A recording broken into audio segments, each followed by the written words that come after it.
ក្នុងវីដេអូមុនខ្ញុំបានណែនាំនឹងចែករំលែកពីរបៀបបង្កាត់ត្រីក្រឹមពូជកាចឬក៏ប្រភេទពួកខាំចំណែកឯក្នុងវីដេអូនេះខ្ញុំនឹងមកបង្រៀនពីរបៀបបង្កាត់ត្រីក្រឹមដដែលទេបងប្អូនប៉ុន្តែបង្កាត់ត្រីប្រភេទតាំងត្រីក្រឹមតាំងហើយនិងត្រីក្រឹមខាំមានវិធីសាស្ត្រក្នុងការបង្កាត់ស្តៀងគ្នាប៉ុន្តែគ្រាន់តែវាខុសតិចនិចបន្តិចបន្តួចប្រភេទត្រីដែលខ្ញុំយកមកបង្កាត់នេះគឺជាប្រភេទ Double Candy តែពួកវាមានរូបរាងស្អាតណាស់បងប្អូននៅក្នុងវីដេអូអញ្ចឹងឈ្មោលមានប្រុយរាងវែងហើយមីមេក៏រាងវែងដូចគ្នាប៉ុន្តែមីមេក៏ទៅរាងខ្លីរបៀបបង្កាត់ខ្ញុំគឺធម្មតាទេខ្ញុំប្រើកេះស្នោទំហំរាងមុំមកបងប្អូនចំណែកឯបរិមាណទឹកខ្ញុំធ្វើការដាក់ពីថ្នាំងដៃកន្លះដែលទឹកប្រវែងនេះគឺសមស្របសម្រាប់កូនត្រីយើងញាស់មកហែល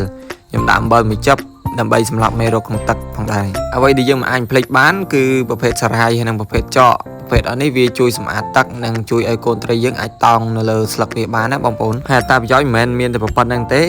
ប្រភេទរុក្ខជាតិទឹកនេះក៏ជួយសម្អាតទឹកធ្វើឲ្យទឹកយើងស្អាតយូរមិនងាយនឹងកខ្វក់នៅពេលយើងដាក់ចំណីយើងកុំភ្លេចអសគឺស្លឹកឆាត់វាអាចជួយកាត់បន្ថយ stress របស់ត្រីយើងបាននិងជួយឲ្យត្រីរបស់យើងមានសុខភាពល្អបន្ទាប់ពីយើងរៀបចំធុងហើយអ្វីដែលខ្ញុំធ្វើបន្ទាប់គឺចាប់ឲ្យឈ្មោលចូលដាក់ឈ្មោះចូលដើម្បីឲ្យវាស្គាល់ធុង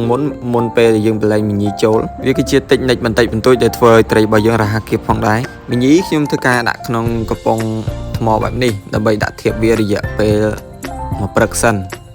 ទល់ល្ងាចបានខ្ញុំចាប់ផ្ដើមធ្វើការផលិតឃើញថាត្រីយើងមួយគូនេះចាប់ផ្ដើមអួតគ្នាហើយទាំងឲ្យឈ្មោលទាំងមីញីមានន័យថាវាមានសុខភាពល្អដែលធ្វើអត្រានៃការបង្កាត់របស់យើងជោគជ័យច្រើនខ្ញុំដាក់ធៀបរយៈពេលប្រហែលជាខ្ទង់10ម៉ោង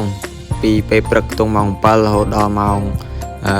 5ល្ងាចឃើញថាឈ្មោះវាយពុះច្រើនធ្វើការបើកធុងយើងឲ្យពួកវាជួបគ្នាទៅហើយការធៀបនេះគឺខុសពីត្រីក្រឹមជុលដោយសារតែខ្ញុំធៀបត្រឹមតែរយៈពេល1ព្រឹកទេសាច់ឡើងប្រហែលជាខ្ទង់ម៉ោង10ព្រឹកហ្នឹងខ្ញុំទៅបើកធុងត្រីក្រឹមខ្ញុំមើលក៏ស្រាប់តែឃើញពួកវាចាប់ផ្ដើមធ្វើសកម្មភាពគៀបពងឃើញមីញីចាប់ផ្ដើមធ្វើការរើសពងដែលធ្លាក់ហ្នឹងប្រមូលដាក់ក្នុងពពុះអញ្ចឹងអាចមានន័យថាត្រីក្រឹមយើងបានធ្វើការបង្កាត់គ្នាហើយ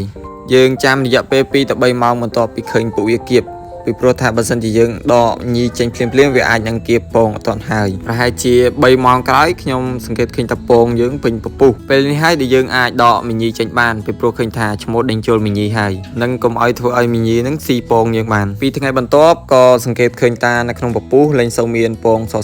វាចាប់ផ្ដើមឃើញមានកូនត្រីតូចខ្មៅហែលនៅក្នុងពពុះបញ្ជាក់ថាត្រីយើងចាប់ផ្ដើមញាស់ហើយពេលនេះដែរបងប្អូនកុំឧស្សាហ៍ទៅមើលពេកបើសិនជាបងប្អូនទៅមើលពេកវាអាចធ្វើឲ្យត្រីក្រឹមយើងផ្អើលឬក៏ធ្វើឲ្យអាឈ្មោលនឹងអាចនឹងស៊ីកូនបានយើងក្របវាទុកចោលទៅ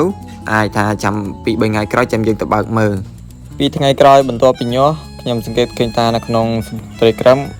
ឃើញកូនត្រីក្រឹមចាប់ផ្ដើមចេះហែលពេលនេះហើយគឺជាពេលដែលយើងអាចដាក់ចំណីឲ្យកូនត្រីក្រឹមបានដោយចំណីដែលខ្ញុំជ្រើសយកមកដាក់ហ្នឹងគឺជាប្រភេទចៃក្រហមដែលវាសម្បូរទៅដោយប្រូតេអ៊ីនសម្រាប់ឲ្យកូនត្រីមួយថ្ងៃខ្ញុំធ្វើការដាក់2ទៅ3ដង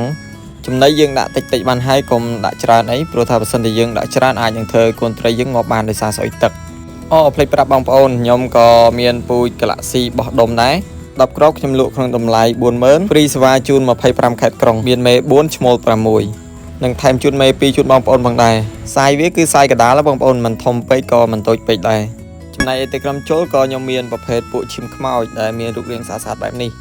បងប្អូនត្រូវការខ្ញុំលក់វាជាមួយគូបងប្អូនគឺឈ្មោល2គ្រាប់ណាបងប្អូនអាចមើលនៅក្នុងវីដេអូនឹងបានឃើញរូបរាងវាហើយសាយវាគីឡូខ្ទង់9ជាងអរគុណបងប្អូនសម្រាប់ការតាមដានទស្សនាវីដេអូដល់ចប់ជូនពរបងប្អូនសុខភាពល្អសំណាងល្អទាំងអស់គ្នា